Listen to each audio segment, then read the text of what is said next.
Speed news చూద్దాం.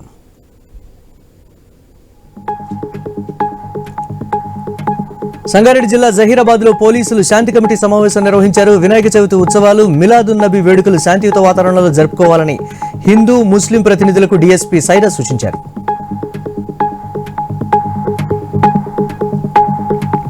చాలా కాలం నుంచి పెండింగ్ లో ఉన్న తమ సమస్యల సాధనకు ఆశా వర్కర్లు ఖమ్మం కలెక్టరేట్ ముందు ధర్నా నిర్వహించారు. కాంగ్రెస్ ప్రభుత్వం అధికారంలోకి వచ్చిన వెంటనే సమస్యలు పరిష్కరిస్తామని హామీ ఇచ్చి ఇప్పటి వరకు నెరవేర్చలేదని ఆవేదన వ్యక్తం చేశారు. ఇప్పటికైనా ప్రభుత్వం స్పందించుకుంటే ఆందోళనలు ఉధృతం చేస్తామని హెచ్చరించారు.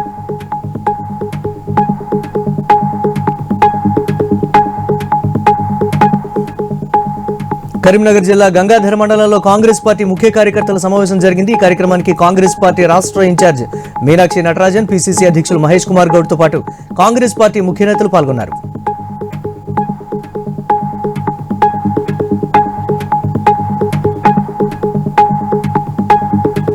తిరుచానూరు శ్రీ పద్మావతి అమ్మవారిని కేంద్ర మంత్రి కిషన్ రెడ్డి కుటుంబ సమేతంగా దర్శించుకున్నారు. వారికి ఆలయం అధికారులు స్వాగతం పలికి దర్శన ఏర్పాట్లు చేశారు.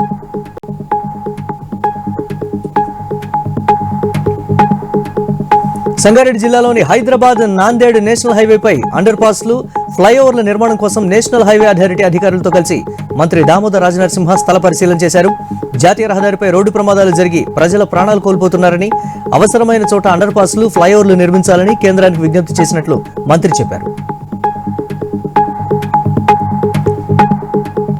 నిజామాబాద్ జిల్లా మామిడిపల్లిలో గోనె సంచిలో మృతదేహం కలకలం రేపింది. గుర్తు తెలియని దుండగులు హత్య చేసి మృతదేహాన్ని నిజాం సాగర్ కెనాల్లో పారేశారు.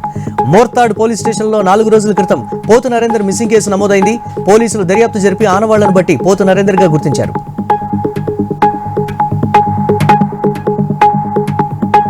ప్రభుత్వ నిర్లక్ష్య వైఖరిని నిరసిస్తూ హన్మకొండ జిల్లా కమలాపూర్లో బీజేపీ శ్రేణులు బైక్ ర్యాలీ నిర్వహించారు. అనంతరం బస్టాండ్ నిర్మాణం త్వరగా పూర్తి చేయాలని, డబుల్ బెడ్రూమ్ ఇళ్లను అర్హులైన పేదలకు అందించాలని ఎంఆర్ఓకు వినతిపత్రం అందించారు.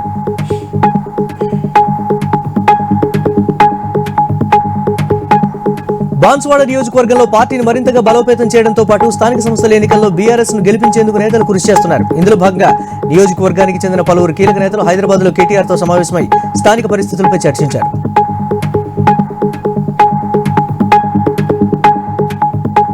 తూర్పుగోదావరి జిల్లా నల్లజర్ల గ్రామ శివారు కొబ్బరి తోటలో కోడి పందేల స్థావరంపై పోలీసులు దాడి చేశారు. ఈ దాడిలో 19 మందిని అదుపులోకి తీసుకుని 19 కార్లు, 35,000 నగదు, 15 సెల్ ఫోన్లు, ఒక కోడిని స్వాధీనం చేసుకున్నామని సీఏ బాలశౌరి తెలిపారు.